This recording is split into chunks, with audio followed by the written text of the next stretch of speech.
बहुत पुराने जमाने की बात है, जब दुनिया पर जुल्म और घमंड की काली छाया फैलती जा रही थी। उसी दौर में एक शख्स पैदा हुआ जिसका नाम नमरूद था। वह एक ताकतवर बादशाह बना। उसे अपनी दौलत, अपनी फौज और अपने महलों पर इतना घमंड था कि वह खुद को सबसे बड़ा समझने लगा। धीरे धीरे उसके दिल में यह ख्याल जड़ पकड़ने लगा कि वही सब कुछ है। नमरूद का राज्य बहुत बड़ा था। उसके पास मजबूत किले थे और प्रशिक्षित सैनिक थे। हर तरफ उसका डर छाया रहता था। लोग उसकी ताकत से कांपते थे, लेकिन दिल से उसे कोई नहीं चाहता था। वह अपने फैसलों में बेहद जालिम था। जो उसकी बात से जरा भी अलग राय रखता, उसे सख्त सजा मिलती। धीरे धीरे वह अपने आप को रब समझने लगा और लोगों से अपने लिए सजदा करवाने लगा। उसकी अदालत में यह ऐलान कर दिया गया कि नमरूद ही सबका मालिक है। इसी दौर में अल्लाह ने हजरत इब्राहीम अलैहिस्सलाम को पैदा किया। बचपन से ही इब्राहीम अलैहिस्सलाम का दिल सच्चाई की तलाश में रहता था। जब उन्होंने लोगों को पत्थरों और बुतों की पूजा करते देखा तो उनका दिल बेचैन हो उठा। वे सोचते थे, जो खुद टूट सकता है, गिर सकता है, वह किसी का क्या भला करेगा। उन्होंने चांद, सितारों और सूरज को देखा, लेकिन वे समझ गए कि ये सब भी अल्लाह के बनाए हुए हैं, खुद खुदा नहीं हो सकते। जब इब्राहीम अलैहिस्सलाम ने खुलकर एक अल्लाह की इबादत का पैगाम देना शुरू किया तो नमरूद तक यह बात पहुंच गई। उसे यह सुनकर गुस्सा आया कि कोई नौजवान उसकी बादशाहत को चुनौती दे रहा है। नमरूद ने इब्राहीम अलैहिस्सलाम को अपने दरबार में बुलवाया। दरबार सजा हुआ था। चारों तरफ दरबारी और सैनिक खड़े थे। नमरूद अपने तख्त पर बैठा घमंड से मुस्कुरा रहा था। नमरूद ने इब्राहीम अलैहिस्सलाम से पूछा, तुम किसे अपना रब मानते हो? इब्राहीम अलैहिस्सलाम ने बड़े इत्मीनान से कहा, मेरा रब वह है जो जिंदगी देता है और मौत देता है। नमरूद हंसा और घमंड में बोला कि यह तो मैं भी कर सकता हूं। उसने 2 कैदियों को बुलाया, एक को छोड़ दिया और दूसरे को कत्ल करवा दिया।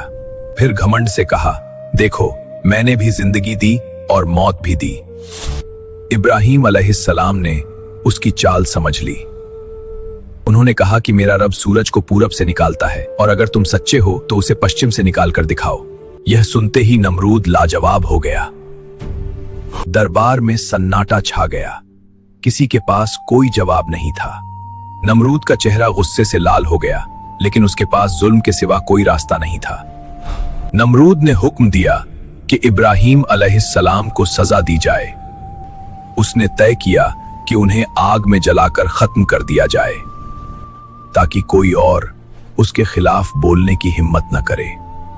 पूरे शहर में महीनों तक लकड़ियां जमा की गईं। इतनी बड़ी आग तैयार की गई कि उसकी लपटें आसमान तक पहुंचने लगी। लोग डर के मारे दूर खड़े थे। जब इब्राहीम अलैहिस्सलाम को आग के पास लाया गया तो उन्होंने अल्लाह पर पूरा भरोसा किया। आग इतनी भयानक थी कि कोई भी उसके करीब नहीं जा सकता था।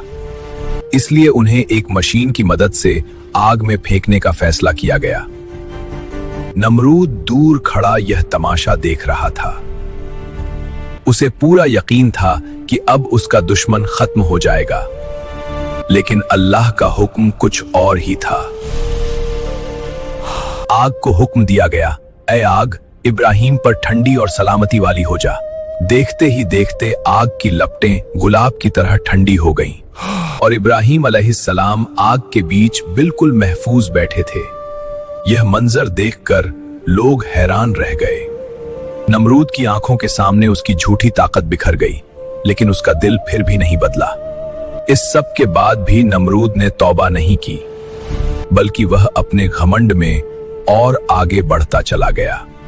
उसने यहां तक दावा कर दिया कि वह अल्लाह से लड़ सकता है और आसमान पर चढ़कर खुदा से जंग करने की बातें करने लगा। ऊंचे ऊंचे मीनार और अजीब योजनाएं बनाई, लेकिन यह सब उसकी नादानी थी। अल्लाह की कुदरत के सामने उसकी सारी तैयारी कुछ भी नहीं थी। आखिरकार अल्लाह का अजाब आया, लेकिन ऐसा अजाब जिसकी किसी ने कल्पना भी नहीं की थी। अल्लाह ने एक बहुत छोटी सी मखलूक एक मच्छर को नमरूद पर मुसल्लत कर दिया। वह मच्छर नमरूद की नाक के जरिए उसके दिमाग में चला गया। नमरूद तड़पने लगा। उसका सारा गमंड टूट चुका था। उसकी ताकत बिल्कुल बेकार हो चुकी थी। वो दर्द में तड़पता रहा, मगर कोई इलाज काम ना आया। कहा जाता है कि दर्द से राहत पाने के लिए नमरूद अपने सिर पर जूते से मार करवाता था। वही बादशाह जिससे लोग कांपते थे, आज खुद बेबस था। एक मामूली से दर्द ने उसकी सारी ताकत छीन ली थी। सालों तक वह इसी हालत में तड़पता रहा। आखिरकार उसी मच्छर की वजह से उसकी मौत हो गई। न फौज काम आई, न दौलत, न तख्त। इस वाकये से यह साफ हो गया कि इंसान चाहे कितना ही ताकतवर क्यों न हो, अल्लाह के सामने उसकी कोई हैसियत नहीं। नमरूद का अंजाम उन सब के लिए इबरत है जो घमंड में खुद को सबसे बड़ा समझते हैं। और हजरत इब्राहिम अलैहिस्सलाम का सब्र, उनका यकीन और अल्लाह पर उनका भरोसा हमेशा के लिए मिसाल बन गया। नमरूद का नाम जुल्म, तकब्बुर और बर्बादी की निशानी बनकर रह गया।